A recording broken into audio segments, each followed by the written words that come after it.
Okay. Hey there. I want to talk about the Ozark Plateau versus the Ozark Mountains in northwest Arkansas. Um, I have a funny feeling about the plateau. I might be totally wrong, and I'm hoping that by putting this out there, somebody might correct me because I don't want to be leading people in the wrong direction. I don't really feel like I'm leading anybody anywhere. This is just my personal thought. Um, As far as I know, and from looking on Google Earth and doing a little exploring there, it looks like the plateau in Missouri is more of a flat plain. I know it's elevated, it's on a big, thick piece of rock that is very stable and it's very safe as far as, it's not going anywhere. But what worries me, not really worries me, but what concerns me about living there is the fact that it is a flat plain.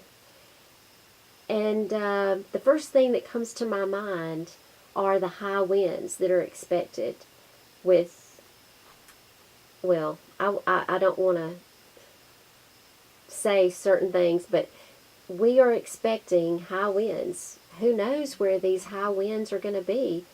But typically, high winds are going to affect you if you're on a flat surface, um, like tornadoes. There's nothing to break any of that up. I know that there are tornadoes in the mountains, but typically, if the tornado or the winds run into a barrier like a big mountain, that will break all that up. And also, like if you position yourself on the opposite side of the mountain from where the way the jet stream goes, that's what I'm thinking anyway. To get positioned on the side of a mountain at a high elevation, and then that would protect you from the winds, and the flooding. And I'm worried about flooding because even though the Ozark Plateau it's at a high elevation, could it not still flood? I mean, was there not flooding like last year on the plateau, like at the high elevations? Because there's no slopes really. I mean, I could be wrong. Maybe there are mountains up there, but it looks to me, from looking at Google Earth and looking at the elevations, it looks like it's basically all like 1,000 to 1,200 feet, which is kind of flat with maybe some hills. In northwest Arkansas, you've got these mountains that go like a little above 2,000 feet that go, down, and then you've got the valleys, and so, you've got mountains. So you're not going to flood because the flooding is going to occur down below. You're not going to, if you get flooded at like 1,500 feet up, there's major problems. Okay. Several people I know have visited locations at the Ozark Plateau, along the Ozark Plateau in Missouri, and they say that, it's very rocky. There's not very good soil up there, and, you have to have a greenhouse or, you can't dig. And that's the same way in a lot of mountainous areas in northwest Arkansas. But in certain areas in northwest Arkansas, there is good soil. You can dig and you can access water from digging. It's really good soil, particularly in the Jasper area, from what I've been told. And I know people who live in that area, and they have really good soil. And they can actually take a backhoe and dig into the ground. It's not solid rock. So that's one of my reasons for wanting to live in that particular area, for the good soil and the ability to dig. Actually, you could dig and get water. And you can't do that in a rock. You could actually, drill through rock and to get the water for a well, but then, you have to have special equipment, I guess, to get that water up if the electricity goes off. If the electricity goes off and you've got a well, you still can't get your water. So I'd like to be somewhere where there are springs coming up out of the ground. And even if they're not, I'd like to be able to know that I could dig into the ground if that stopped. Because, if there was a shift in the earth, the water, where the water is right now underground, it may move. It may not be there if there is a shift. And I don't know how many of y'all are aware of this, but there's been a lot of shifting going on as far as water is concerned. In Brazil, in France, on the coastlines, miles and miles out into the ocean, evidently there's no water. This happened with Hurricane Harvey, where people were, talking about the water that receded, but of course, in most of those places it came back. But I'm talking about these places, some of these places, the water had receded before Hurricane Harvey ever got near anything.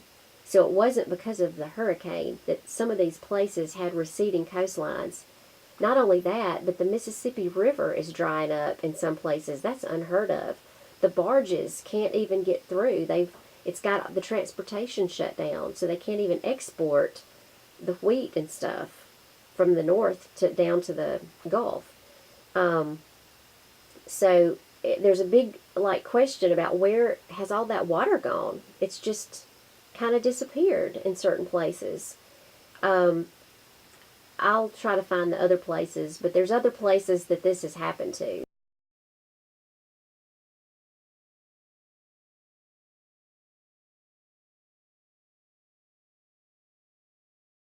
Anyway, any one of y'all that might live in the Ozarks in Missouri that has anything different to say about, yes, it could flood, or, is it rocky and can you dig and stuff like that, what you have to say about, it being a safe area, please leave a comment or, put a video up and send me a link, because I really, really want to know.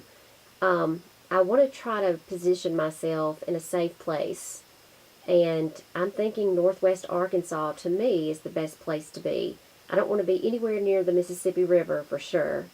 And I'm thinking the mountains would be the best place. Can y'all think of any reason why the mountains wouldn't be a good place to be?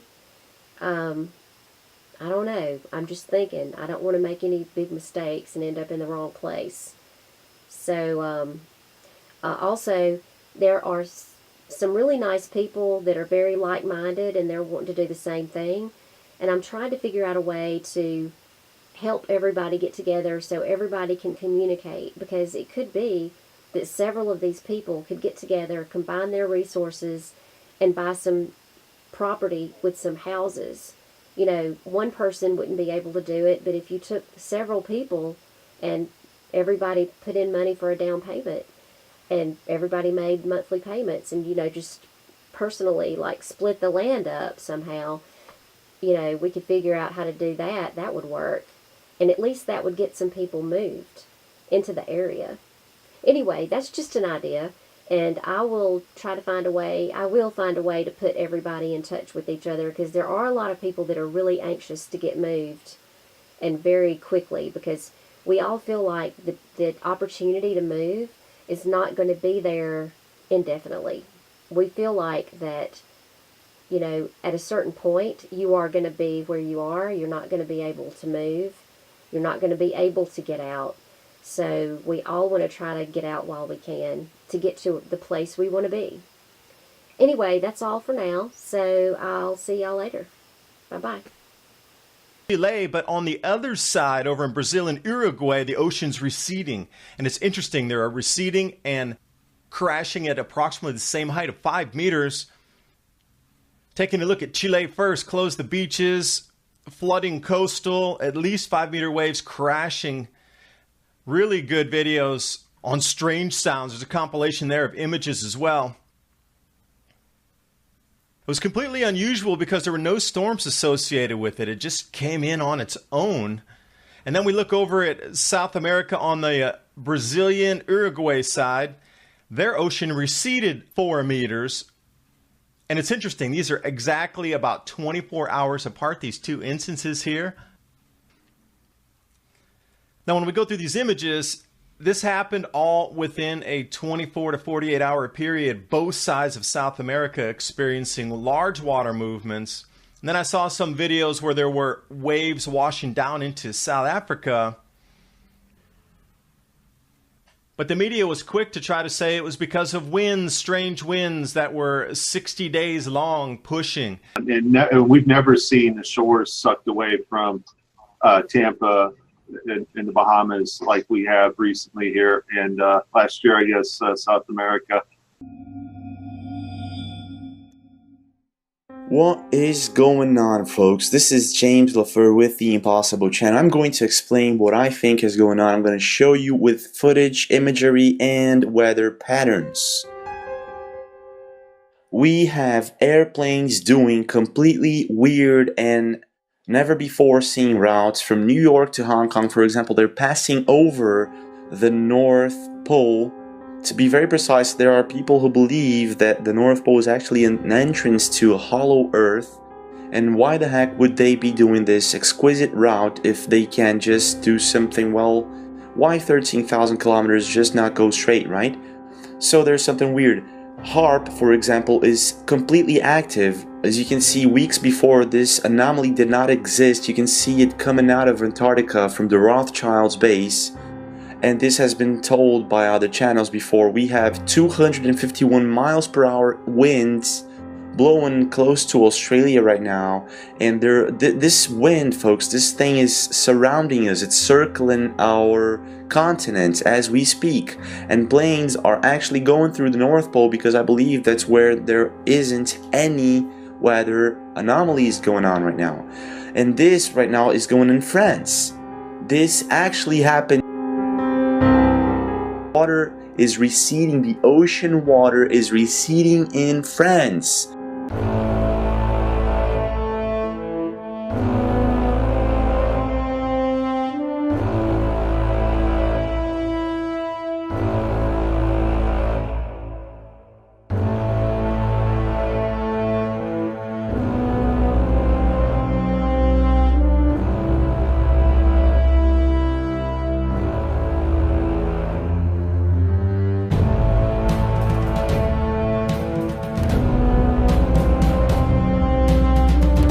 Got some more information on the Mississippi River and the water disappearing.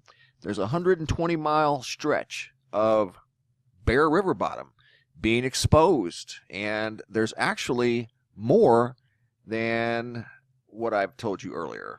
In fact, I just got some more information yesterday and the day before, and I'm going to share that with you now.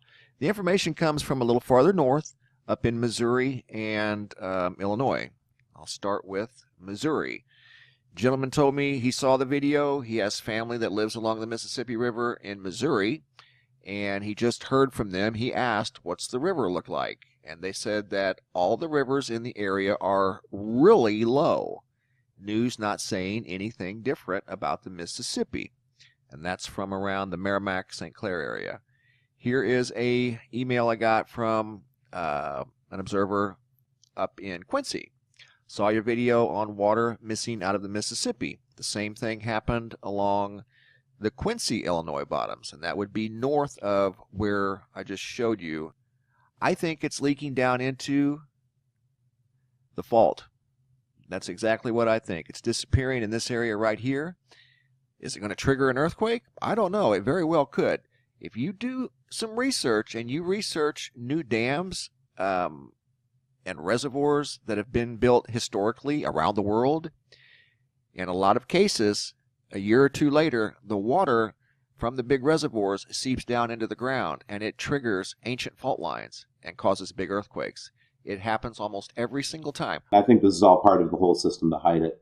I believe this is how they're actually transferring electromagnetic energy up into the stratosphere in order to activate the particles that are causing us not to be able to see the object, which is clearly visible in this video. Here's a startling picture from Auckland. Again, another reason why I think that we can legitimately say that this unknown object closing in underneath. It's going to come underneath us. This is from Auckland, New Zealand. This thing, according to the Dobbs model, will come underneath us. We'll go right over it. But the point being is that it's affecting the gravitational tides, the tides of the Earth. The only thing we know that can affect the tides of the Earth the way that we've seen in Argentina, in Brazil, in Uruguay, in the United States, in the Bahamas, in Pensacola, all of these places is an outside gravitational force. And it seems, I'm going to be looking at and studying for the next cycle here, where is the water going? See if there's a way that we can tell where the water is going. But again, I think this is what's causing our problems with the tides.